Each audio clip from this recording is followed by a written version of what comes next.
Durante meses se repitió como si fuera una verdad escrita en piedra. 3 países iban a recibir al mundo, pero solo uno iba a quedarse con la corona del mejor anfitrión, y ese país, decían, ya estaba decidido de antemano.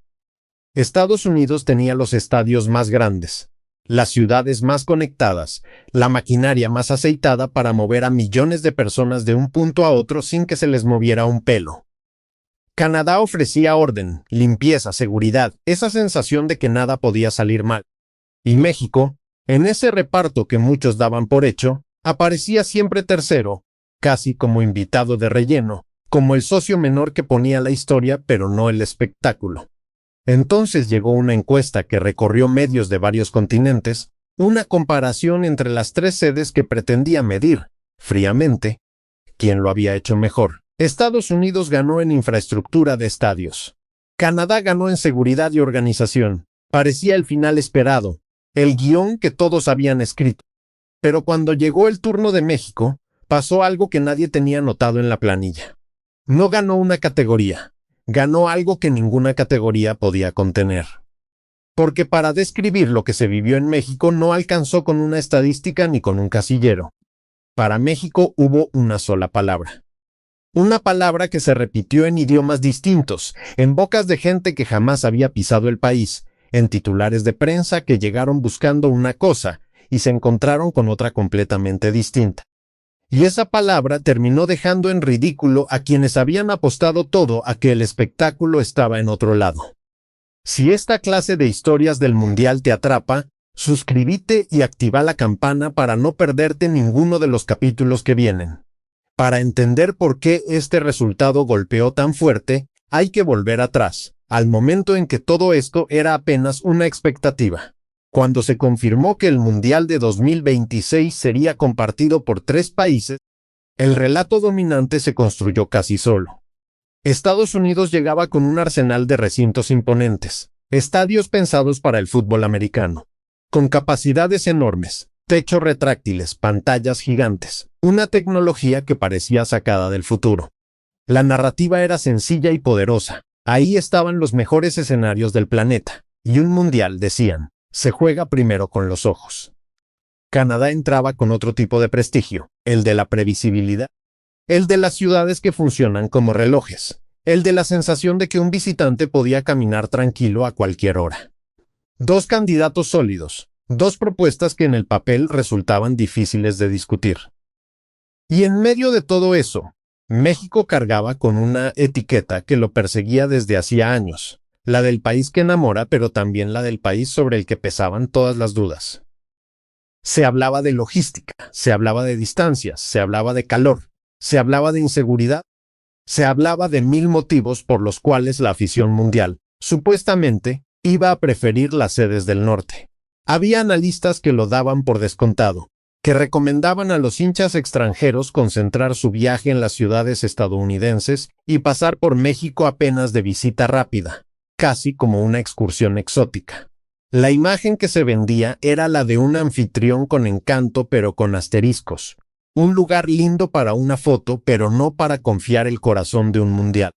Y México, que ya había recibido al mundo en otras ocasiones, que ya había escrito páginas inolvidables en su historia futbolera, escuchaba todo eso en silencio. No salió a discutir con palabras, no montó una campaña para defenderse, simplemente esperó. Esperó a que la pelota empezara a rodar, a que los primeros aviones aterrizaran, a que las primeras hinchadas extranjeras cruzaran la frontera y pisaran las calles, los mercados, las tribunas. Porque hay cosas que no se explican en una conferencia de prensa ni se ganan con un folleto turístico. Hay cosas que solo se entienden cuando se viven.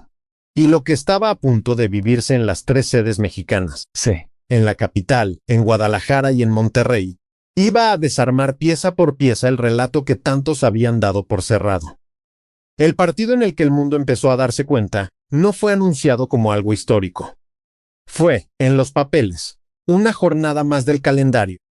Y sin embargo, terminó siendo el comienzo de algo que ningún pronóstico había contemplado. El momento exacto en que todo cambió no tuvo un solo escenario, tuvo varios al mismo tiempo. Y esa fue justamente la primera señal de que algo distinto estaba pasando. Mientras en las sedes del norte la organización fluía con esa eficiencia esperada, en México ocurría otra cosa, algo que no figuraba en ningún manual de logística. Las ciudades no recibían a los visitantes, los abrazaban. Desde el momento en que un hincha extranjero bajaba del avión, la experiencia dejaba de parecerse a un trámite y empezaba a parecerse a una bienvenida. En la capital, los alrededores del estadio principal se transformaron horas antes de cada partido en una marea de colores que mezclaba camisetas de todo el planeta con el verde de los locales. No era solo gente caminando hacia un encuentro deportivo. Era una celebración que se armaba sola, sin guión, sin patrocinador que la ordenara. Aficionados que habían viajado desde Asia, desde Europa, desde otros rincones de América. Contaban después que esperaban encontrar un estadio y se encontraron con una fiesta que empezaba en la puerta de su hotel y no terminaba nunca. En Monterrey, bajo el telón imponente del cerro que vigila la ciudad, las tribunas se llenaron de un sonido que sorprendió incluso a los que creían conocer el fútbol. No era el ruido ordenado de un recinto moderno. Era un rugido con alma, con cánticos que no paraban, con una energía que parecía multiplicarse a sí misma. En Guadalajara, la calidez se sintió de otra manera, más cercana, casi familiar, con vecinos que abrían las puertas de sus barrios a desconocidos como si los conocieran de toda la vida. Había detalles que ningún visitante esperaba y que terminaron siendo los que más recordaba. El vendedor que regalaba una probada de su comida solo para ver la cara del extranjero al descubrir un sabor nuevo. El grupo de músicos que aparecía sin aviso en una esquina y convertía la espera del partido en un concierto improvisado. El conductor que terminaba el viaje contando la historia de su equipo como si fuera la de su propia familia. Una pareja que había llegado desde el otro lado del mundo, sin hablar una palabra de español, contó que en su primer día ya tenía a una familia entera invitándola a comer, explicándole con gestos y risas las reglas no escritas de cómo se vive un partido en México. Esa clase de gestos pequeños, repetidos miles de veces en miles de calles, fue construyendo algo que ninguna inversión millonaria podía comprar. Porque la hospitalidad de verdad no se programa, se siente o no se siente. Y en México se sentía en cada esquina, a cada hora, con una naturalidad que dejaba a los recién llegados sin saber muy bien cómo agradecerla. Y la prensa internacional, que había llegado a México con el cuaderno preparado para anotar problemas, empezó a llenar ese cuaderno con otra cosa. Cronistas que viajaban siguiendo a sus selecciones reconocieron, ya sin disimulo, que lo que encontraban superaba cualquier expectativa que traían en la valija. Reporteros acostumbrados a cubrir grandes eventos en todo el mundo admitieron que pocas veces habían sentido un ambiente así, tan intenso y tan genuino al mismo tiempo. No era una hospitalidad de protocolo, esa que se nota fabricada. Era algo que salía de adentro, de un país que entiende el fútbol como una forma de querer. Los testimonios empezaron a multiplicarse. Familias enteras que habían cruzado el continente con miedo, advertidas por 1000 voces de que tuvieran cuidado, contaban que se habían sentido más seguras y más acompañadas de lo que jamás imaginaron. Hinchas que habían planeado pasar por México de pasada, casi de compromiso, cambiaban sus boletos para quedarse más días. Y en cada relato se repetía una idea que, al principio, parecía una casualidad y que pronto se volvió imposible de ignorar. La gente no hablaba de los estadios. No hablaba del tamaño de las pantallas ni de la comodidad de las butacas. Hablaba de lo que había sentido. Hablaba de cómo los habían tratado. Hablaba de una emoción difícil de poner en palabras. Y sin embargo, todos terminaban buscando la misma palabra para nombrarla. Lo que en las sedes del norte se medía en metros cuadrados y en cifras de asistencia, en México se medía en algo que no entra en una planilla. Y esa diferencia, sutil al principio, empezó a hacerse cada vez más grande con cada jornada que pasaba. Lo que vino después fue una reacción en cadena que ningún departamento de prensa podría haber diseñado.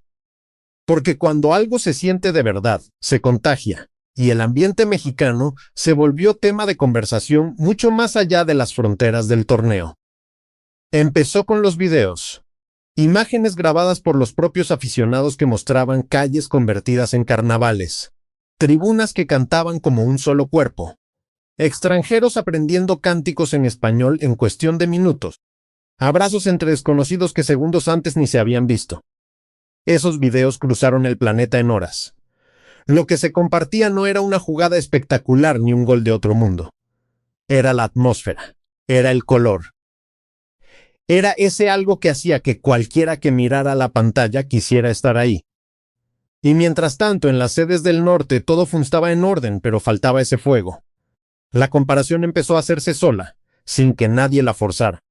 Medios de varios países, que habían llegado al Mundial con la idea de que el gran espectáculo estaría en Estados Unidos, empezaron a publicar crónicas con un tono distinto. La prensa de naciones que ni siquiera competían como anfitrionas destacó, una y otra vez, que el corazón del torneo latía con más fuerza al sur de la frontera. Periodistas europeos reconocieron que el ambiente mexicano les había recordado por qué se habían enamorado del fútbol en primer lugar. Cronistas asiáticos describieron una pasión que dijeron no habían sentido en otros mundiales recientes. Lo más llamativo fue de dónde venían algunos de esos elogios. No eran solo voces neutrales. Eran, en muchos casos, medios de países que históricamente habían mirado al fútbol de la región con cierta distancia, con ese tono de superioridad de quien cree haberlo visto todo. Y de pronto esos mismos medios escribían crónicas que parecían cartas de amor. Programas deportivos de gran audiencia dedicaron segmentos enteros a analizar el fenómeno, preguntándose en voz alta cómo era posible que un país sobre el que tantos habían dudado estuviera dando semejante lección de cómo se vive un mundial. En las redes, la conversación tomó vida propia. Un video en particular dio la vuelta al planeta, el de un aficionado extranjero, un hombre grande, curtido, que en medio de una tribuna mexicana no pudo contener las lágrimas, mientras todos a su alrededor lo abrazaban como si lo conocieran de siempre. Esa imagen, sin una sola palabra, dijo más que cualquier informe. Mostró exactamente lo que estaba pasando. La gente no se emocionaba por un estadio, se emocionaba por sentirse parte de algo. Y mientras ese video acumulaba millones de reproducciones, en las sedes del norte los partidos seguían su curso, ordenados, eficientes, correctos, pero sin generar nada que se le pareciera. El contraste se volvió imposible de esconder. Hasta los hinchas que habían elegido las ciudades estadounidenses como base, empezaron a organizar viajes hacia México solo para vivir, aunque fuera una vez, lo que tanto les estaban contando. Y poco a poco, la palabra que tanta gente buscaba, empezó a aparecer en titulares, en programas de televisión, en charlas de café a miles de kilómetros de distancia. Pero todavía faltaba lo más fuerte. Porque hasta ese momento, todo seguía siendo, de algún modo, una percepción, una sensación compartida que crecía pero que aún no tenía la fuerza de un veredicto. Lo que faltaba era el dato frío, la comparación oficial, el momento en que alguien se sentara a medir y publicara el resultado en blanco y negro. Y cuando ese momento llegó, con esa encuesta que comparó a las 3 sedes categoría por categoría, el efecto fue demoledor, porque confirmó con números lo que la gente ya sabía con el corazón. Estados Unidos se llevó el reconocimiento por sus estadios, era inevitable. Tenía los recintos más grandes y modernos. Canadá se quedó con el premio a la organización y la seguridad, también previsible. Y entonces le tocó a México. Y México no apareció ganando un casillero. Apareció dominando la única categoría que termina decidiendo cómo se recuerda un mundial. La del ambiente. La de la emoción. La de eso que hace que un torneo no se olvide jamás. Y al lado de su nombre, en lugar de una cifra, lo que se repetía era una palabra, la misma que venía circulando desde la primera jornada, la misma que los aficionados extranjeros usaban sin ponerse de acuerdo. Fiesta, esa fue la palabra. Una sola, breve, imposible de traducir del todo a otros idiomas, pero que todo el mundo entendió igual. Fiesta, porque eso fue lo que México le regaló al planeta. No un estadio más grande. No una pantalla más nítida, una fiesta que no se compra, que no se construye con concreto ni con presupuesto, que solo puede nacer de un pueblo que sabe recibir. Y acá es donde la historia da su vuelta más dura, la que dejó sin argumentos a todos los que habían subestimado a México. Porque durante meses, la conversación había estado dominada por quienes daban por hecho que el anfitrión secundario sería México, que su rol sería el de poner el folclore mientras el verdadero espectáculo ocurría en otro lado. Esos mismos analistas que habían recomendado pasar de largo, esos mismos que habían llenado de asteriscos cada mención al país, esos mismos que medían un mundial únicamente por el tamaño de sus estadios, de pronto se encontraron sin nada que decir. Porque los hechos los habían desbordado. No se trataba de opinión contra opinión. Se trataba de millones de personas de todas las nacionalidades contando la misma experiencia. Y frente a eso, el silencio fue la única respuesta posible. Algunos intentaron matizar, dijeron que la emoción no se mide, que la fiesta es subjetiva, que lo importante seguían siendo los recintos. Pero esa defensa sonó hueca, porque todos sabían, en el fondo, que un mundial no se recuerda por el techo retráctil de un estadio. Se recuerda por lo que se siente al estar ahí. Y lo que se sentía en México no tenía competencia. El golpe más simbólico llegó cuando esa misma prensa que había mirado al país por encima del hombro tuvo que escribir, con su propia firma, que se había equivocado. Cronistas que habían apostado por las sedes del norte reconocieron, sin que nadie los obligara, que el verdadero mundial estaba sucediendo en las calles mexicanas. Voces que durante años habían tratado al fútbol latinoamericano como un primo lejano, admitieron que ahí, en esas tribunas, en esos cánticos, en esa manera de vivir cada partido como si fuera el último, estaba la esencia de este deporte. El cambio de tono fue tan marcado que algunos llegaron a borrar, sin demasiado ruido, las predicciones que habían hecho meses atrás. Aquellos que habían armado listas de razones para evitar las sedes mexicanas, ahora publicaban guías para aprovecharlas al máximo.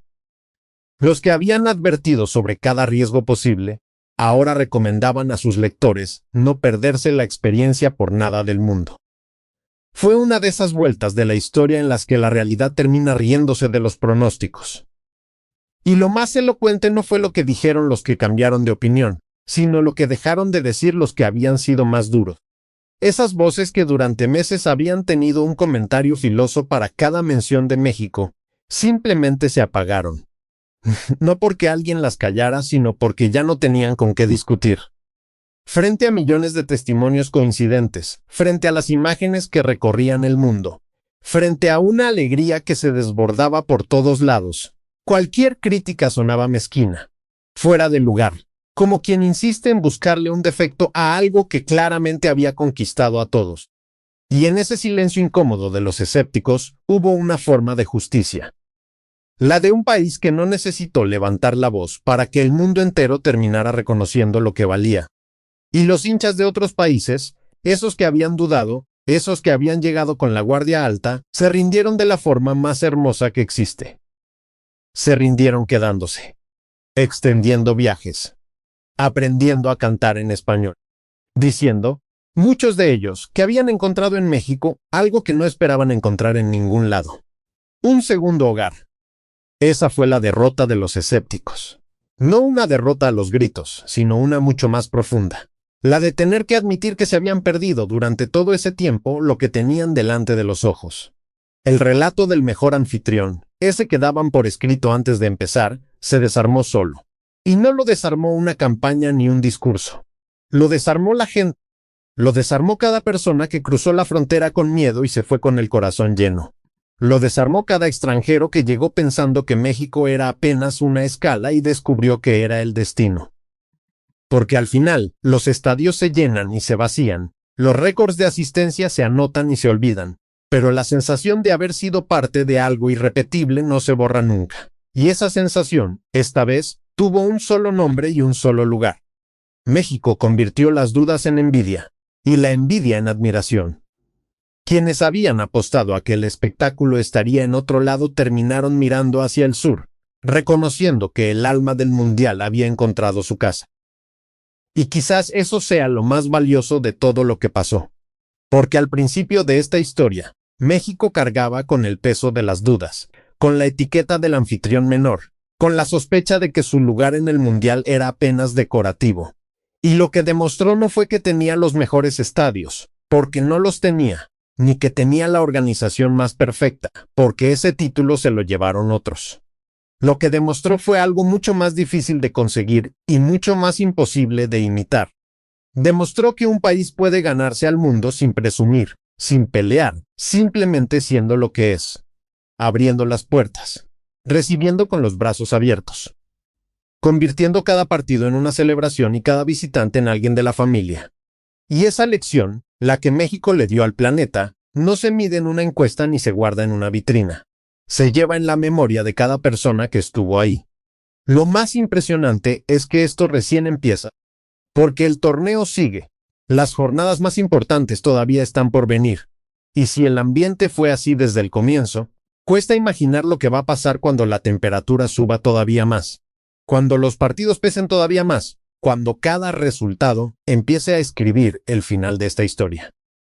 Y hay algo más, algo que va a quedar mucho después de que se apague la última luz del torneo, porque cada uno de esos visitantes que llegó con dudas y se fue enamorado se transformó, sin proponérselo, en un embajador. Personas que vuelven a sus países y cuentan, en sus trabajos, en sus casas, entre amigos, que México fue mucho más de lo que les habían dicho, que la imagen que les habían vendido no tenía nada que ver con lo que encontraron, que en lugar de miedo hallaron calidez, que en lugar de distancia hallaron abrazos, que en lugar de un simple torneo hallaron una de las experiencias más fuertes de su vida. Ese boca a boca, multiplicado por cientos de miles de viajeros, vale más que cualquier campaña publicitaria que el dinero pueda pagar. Es la clase de prestigio que no se compra, el que se construye persona a persona, gesto a gesto, recuerdo a recuerdo, y ese va a ser quizás el verdadero legado de este mundial para el país. No las cifras de asistencia ni los ingresos, por importantes que sean, sino la huella que dejó en la memoria de millones de personas que nunca más van a mirar a México de la misma manera. México ya cambió el relato. Ya demostró que la grandeza de un anfitrión no se mide solo en concreto y tecnología, sino en la capacidad de hacer sentir a millones de personas que están en casa. Y ahora, con el mundo mirando, con los escépticos en silencio, con la fiesta encendida de norte a sur, lo que queda es disfrutar cada capítulo de lo que se viene. Porque pocas veces un país tuvo la oportunidad de mostrarle al planeta entero quién es de verdad. Y México no la dejó pasar. Ahora la pregunta queda flotando, para vos que estás del otro lado de la pantalla. Si tuvieras que elegir una sola palabra para describir lo que México le regaló al mundo en este mundial, ¿cuál sería la tuya? Déjala ahí abajo, en los comentarios, porque esta historia todavía tiene muchas páginas por escribir.